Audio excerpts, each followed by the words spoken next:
প্রায় 2 বছর পর গ্রেপ্তার হওয়া অনুব্রত মণ্ডল জামিন পেল আজ। আনন্দ উচ্ছ্বাস বীরভূম জেলা জুড়ে তৃণমূল কর্মীদের।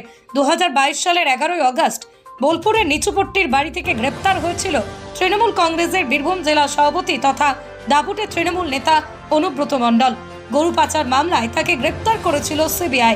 এর কিছুদিন পরেই তাকে গ্রেপ্তার করে ইডি। প্রায় 2 বছর যার জেলে বন্দী থাকার পর আজ দিল্লির আদালত থেকে জামিন পেয়েছেন অনুব্রত মণ্ডল। যদিও গরু পাচার মামলায় এর আগেই জামিন পেয়েছেন সিবিআই এর মামলাতে, আজ ইডির মামলা থেকেও জামিন পেল অনুব্রত মণ্ডলের জামিনের খবর জেলাতে পৌঁছতে আনন্দ উচ্ছ্বাসে ফেটে পড়ছে তৃণমূলের নেতা কর্মীরা। সবুজ আবির খেলা হচ্ছে বীরভূম জুড়ে, খাওয়ানো হচ্ছে মিষ্টি, ফাটানো হচ্ছে বাজি। দেখুন, এটা বীরভূমবাসী হিসাবে আমরা গর্বিত যে মিথ্যা কেসে তাকে আটকে রাখা হয়েছিল এবং ইডি কোনো প্রমাণ দিতে পারেনি, তাই মহামান্য আদালত আজকে তাকে জামিন দিতে বাধ্য হয়েছে।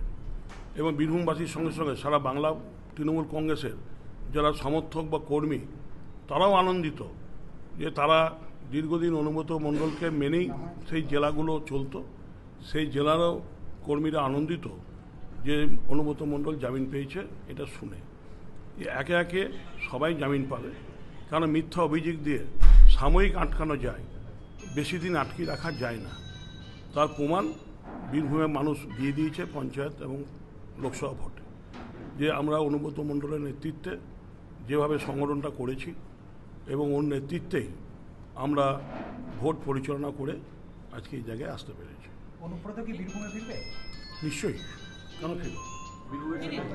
দলীয় সভাপতি পদ থেকে সরাননি এখন দলনেত্রী, তাহলে কি উনি সভাপতি পদে যোগ দিয়ে আবার কাজকর্ম? আমরা তো তাই দাবি করব যে উনি সভাপতি ছিলেন, আছেন, ভবিষ্যতেও থাকবেন। দাদা, এই যে অনুব্রত মণ্ডলের যে এই যে যতদিন ছিলেন না, কতটা অনুভব করছেন এবং তার?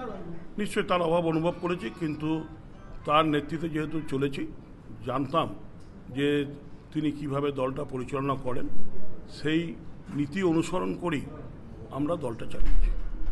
এই অনুব্রত মণ্ডল আসার পর এই যে নতুন উদ্যোগে কর্মীরা আবার নামবে, সেক্ষেত্রে কি কোনো ঝামেলা হতে পারে? ঝামেলা কিসের? বীরভূম জেলায় কোনো ঝামেলা হয়েছে? তা ভবিষ্যতেও হবে না।